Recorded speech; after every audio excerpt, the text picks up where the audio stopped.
Salve a todas e a todos, feliz 2022 a cada um de vocês que estão aqui nos ouvindo. Foram muitos webinars, lives, vídeos, né? Esses 2 anos praticamente de convivência com a pandemia, mas agora já chegamos no período letivo de 2022, já pensando de como fazer as retomadas de aulas e tudo mais. Então, o primeiro ponto que é bastante importante e que tem gerado uma certa insegurança ou certa dúvida por parte das instituições, qual o regramento legal, qual o regramento jurídico previsto para a retomada das aulas de 2022. É importante lembrar que até a decretação, né, de estado de pandemia, com decreto de calamidade pública, etc., nós tínhamos as definições claras em relação ao que é o ensino presencial, à distância, e o presencial com disciplinas à distância no limite de até 40%. Entretanto, pela pandemia, as regras tiveram que ser alteradas a fim de flexibilizar e permitir outras condições para que as aulas não fossem totalmente suspensas, paralisadas, e os alunos não tivessem solução de continuidade, de conclusão de curso, principalmente na área de saúde. O que seria isso, né? Os alunos não concluírem o curso na área de saúde diante de tal necessidade de alunos graduados, alunos já precisando ingressar no mercado de trabalho a fim de enfrentar a pandemia. Posto isto, este ano iniciou já com um novo vírus, né? E aí começaram os questionamentos: o que podemos fazer ou não? A pandemia ainda prevalece.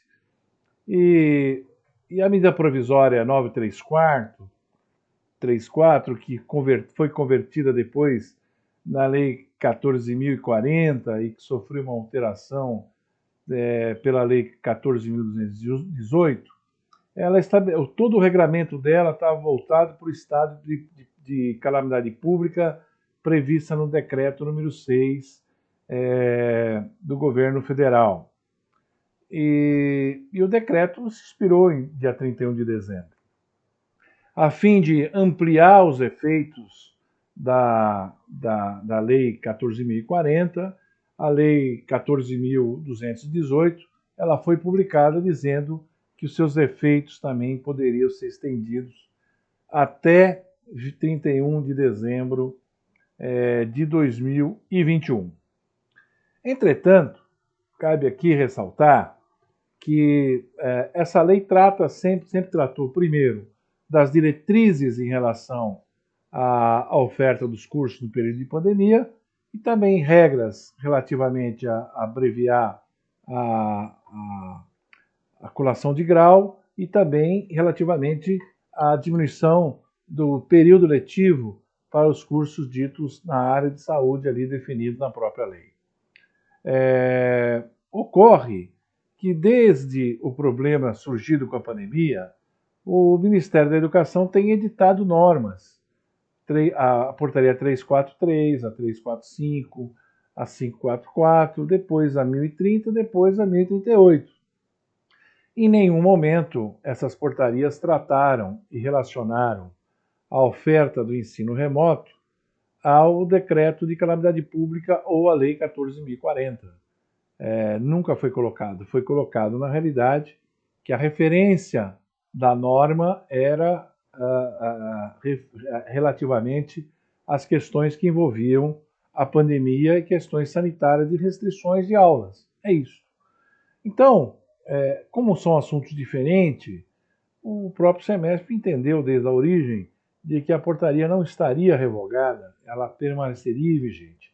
Mas sempre há uma certa dúvida por parte do setor, uma certa preocupação, uma certa insegurança jurídica, e hoje foi realizada uma reunião com o secretário executivo do MEC, E o consultor jurídico do MEC, Dr. Saulo, acabou se pronunciando e deu a interpretação no sentido de que a portaria 1030, 1038 está na sua plena vigência.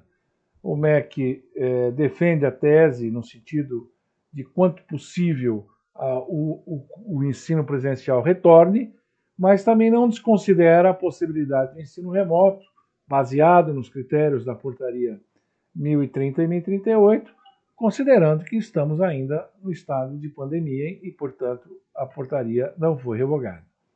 Então, a primeira notícia é o seguinte: as instituições poderão utilizar a portaria 1038, que não disciplina apenas o ensino remoto, mas também a possibilidade de suspensão de aulas ou de curso.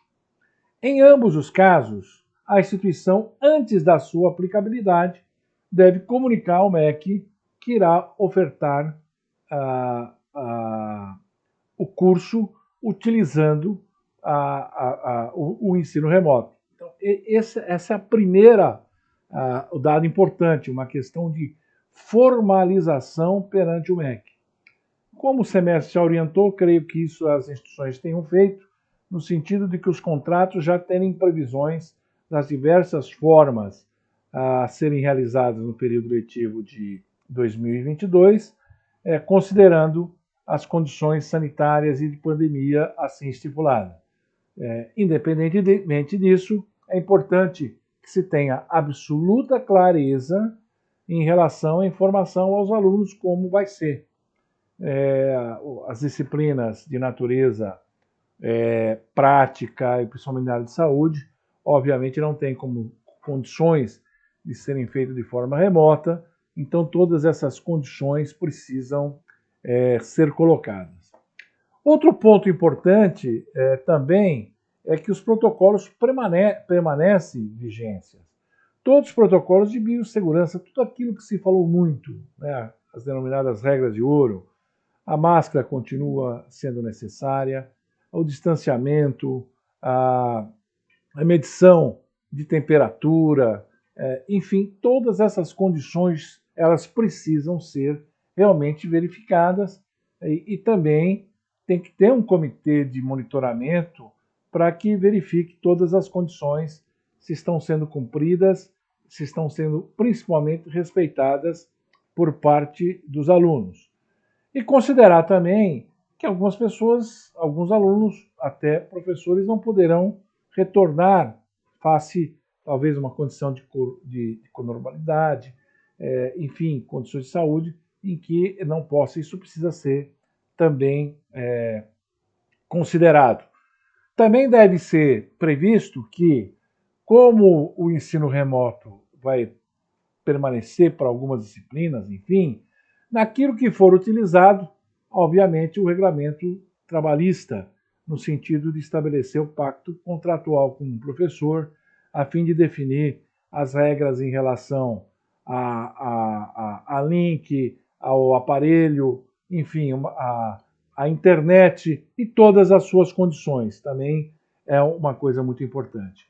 Precisamos também registrar, embora isso esteja já no radar das instituições há muito tempo, mas sem dúvida alguma vai precisar ter um trabalho muito grande de nivelamento, sobretudo os alunos que vêm egresso das escolas públicas diante das dificuldades que tiveram no processo de aprendizagem. Então, o processo de nivelamento, ou seja, tem que constar no projeto hoje pedagógico, enfim, um projeto de nivelamento para que esse aluno não apenas acesse a escola, mas permaneça nela. Isso é extremamente importante. Obviamente que nós estamos diante de uma situação ainda econômica, financeira e social bastante difícil. Já os tribunais, graças a Deus, já superaram essas questões da obrigatoriedade de desconto linear, de mensalidade. Né? Isso já está sendo superado cada vez mais. Mas, obviamente, tem alunos que não vão ter condições de pagar a integralidade da mensalidade. Seja por estar desempregado, ou porque o emprego que hoje está trabalhando não oferece as condições necessárias, Então tem que ter uma política efetivamente pública de desconto, de bolsa e até de crédito próprio para atender aqueles alunos que efetivamente têm necessidade, né? E claro que praticamente 2 anos letivos é importante também pensar, seja no virtual ou seja no presencial, que tem uma proposta de acolhimento para esse momento, né? Pois é um momento em que não foi fácil, 2 anos fora das salas de aula. Então, uma proposta de acolhimento, ainda que seja de forma virtual, naquelas disciplinas que não pode ser de forma presencial, é extremamente importante que se faça, né? Não há prejuízo também da utilização das disciplinas consideradas a distâncias nos cursos que tenham condições de oferecê-las ao limite de 40%. Para isso, precisa incluir no seu projeto e publicar, né? Acho que isso também é importante, né? Outro ponto importante é todo o regramento necessário que as instituições têm que ter no que diz respeito a eventual situação em que muitos alunos venham, professores, etc., venham a adquirir Covid e tudo mais. Então tem que ter todo o regramento daquela sala de aula, eventualmente, ficar afastada, os alunos, ter a quarentena necessária. Acho que isso também é um ponto extremamente importante a ser destacado nesse momento. Então, essas são as considerações básicas que nós estamos fazendo, e, ao mesmo tempo, tem que ser considerado que o Estado tem uma legislação própria a respeito das questões da retomada. E o município pode também criar outras restrições, desde que tenha previsão legal. Então, essas condições também precisam ser previstas, mas ainda verificar se eventualmente tem alguma decisão judicial, e essa decisão judicial, obviamente, ela tem que ser, no que diz respeito à retomada das aulas, ela tem que ser respeitada de acordo como está previsto na decisão judicial, independente de ter uma norma diferente que estabeleça condição diversa propriamente dita. Então, essas são as considerações e vamos bastante vigilantes nessa retomada, cumprindo todos os regramentos e ressaltando principalmente a necessidade de comunicar ao Ministério da Educação a decisão do ensino remoto ou, eventualmente, caso de suspensão de aulas. Até mais, tudo de bom para vocês.